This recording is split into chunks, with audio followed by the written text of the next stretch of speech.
Assalamualaikum warahmatullahi wabarakatuh. Sebelumnya, izinkan saya untuk memperkenalkan diri. Nama saya Syifa Maharani dari Program Studi Pendidikan Geografi, Fakultas Keguruan dan Ilmu Pendidikan, Universitas Muhammadiyah Profesor Dr. Hamka.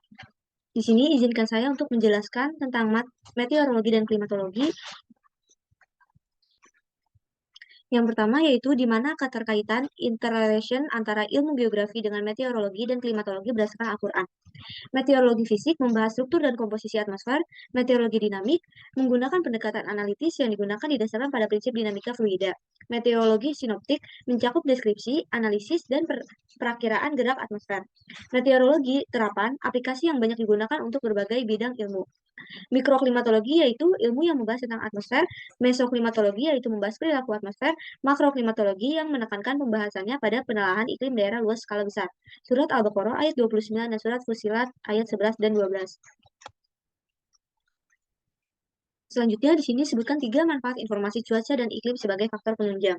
Yang pertama yaitu ada meningkatkan kewaspadaan terhadap akibat yang ditimbulkan cuaca atau iklim yang ekstrim, yaitu selanjutnya menyesuaikan diri antara kegiatan atau usaha yang serasi dengan sifat cuaca atau iklim sehingga terhindar dari kerugian.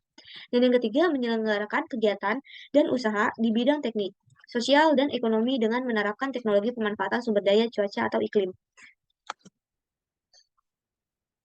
Selanjutnya ada seandainya bumi tidak memiliki atmosfer, akan bagaimana kehidupan makhluk hidup? Nah, di sini dijelaskan tidak ada kehidupan makhluk hidup di bumi karena atmosfer berperan sebagai sumber gas-gas penting yang digunakan dalam proses kehidupan makhluk hidup di bumi. Gas seperti oksigen merupakan gas yang amat penting bagi kehidupan manusia dan makhluk lain di bumi. Begitu juga dengan karbon dioksida dan nitrogen yang terdapat dalam atmosfer amat diperlukan dalam proses kehidupan di bumi. Selanjutnya, sebutkan 4 pengaruh cuaca dan iklim dalam kehidupan. Yang pertama yaitu ada bidang pertanian. Manfaat iklim di bidang pertaniannya adalah untuk menentukan waktu tanam dan jenis tanaman yang sesuai. Dan yang kedua yaitu bidang transportasi. Manfaat iklim adalah untuk kelancaran penerbangan pesawat. Dan yang ketiga, bidang telekomunikasi. Arus angin dapat dimanfaatkan untuk berkomunikasi antar daerah dengan menggunakan telepon angin. Dan yang keempat ada bidang industri, khususnya industri yang membutuhkan panas matahari. Antara lain industri genteng, batu bara, dan kerupuk. Dan yang terakhir yaitu bidang sosial dan budaya. Bagi ekonomisnya, pertanian akan menyebabkan alih fungsi lahan dan pergantian corak produksi.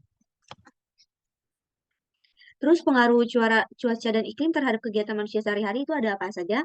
Yang pertama yaitu bisa mempengaruhi tempat tinggal. Dan yang kedua mempengaruhi kegiatan bercocok tanam, baik pertanian maupun perkebunan. Dan yang ketiga mempengaruhi kesehatan manusia, memicu terjadinya alergi dan beberapa penyakit lain, mempengaruhi kegiatan perindustrian dan perekonomian manusia. Dan yang keenam mempengaruhi kegiatan di luar ruangan, berpengaruh terhadap kegiatan budidaya, ternak maupun perikanan. Bagaimana menurut saudara temuan sains untuk lapisan atmosfer dan 7 lapisan langit memiliki bukti otentik atas firman Allah Subhanahu wa taala sertakan bahasa suratnya. Nah, di sini saya menjelaskan tentang surat-surat yang menjelaskan. Bagaimana menurutnya? Yaitu bisa saya bacakan. Auzubillahi minasyaitonirrajim. Bismillahirrahmanirrahim.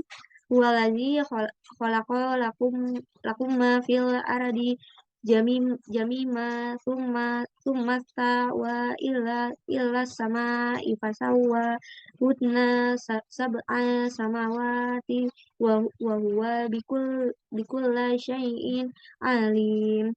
Dijelaskan yaitu dialah Allah yang menciptakan segala apa yang ada di bumi untukmu, kemudian dia menunjuk ke langit, lalu dia menyempurnakannya menjadi 7 langit dan dia maha mengetahui segala sesuatu. Allah Subhanahu wa taala berfirman, Sumas sawa ila sama iwa hiya dukhanun faqalla laha walil aradi tiya ta'uan au karaho qalata ataina ta'in. Kemudian dia menunjuk ke langit dan langit itu masih berupa asap. Lalu dia berfirman kepadanya dan kepada bumi, datanglah kamu berdua menurut perintahku dengan patuh atau terpaksa. Keduanya menjawab, kami datang dengan penuh. Quran Surat Fussilat 40 ayat ke-11.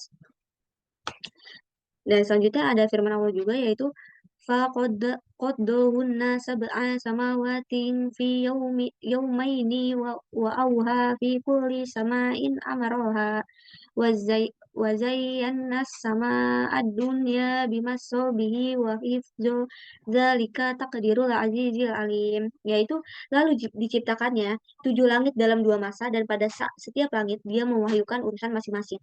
Kemudian langit yang dekat dengan bumi kami hiasi dengan bintang-bintang, dan kami ciptakan itu untuk memelihara. Demikianlah ketentuan Allah yang Maha Perkasa, Maha Mengetahui. Keluaran Surat Fussilat 41 ayat 12. Sekian penjelasan saya, kurang lebihnya mohon maaf. Wassalamualaikum warahmatullahi wabarakatuh. Terima kasih.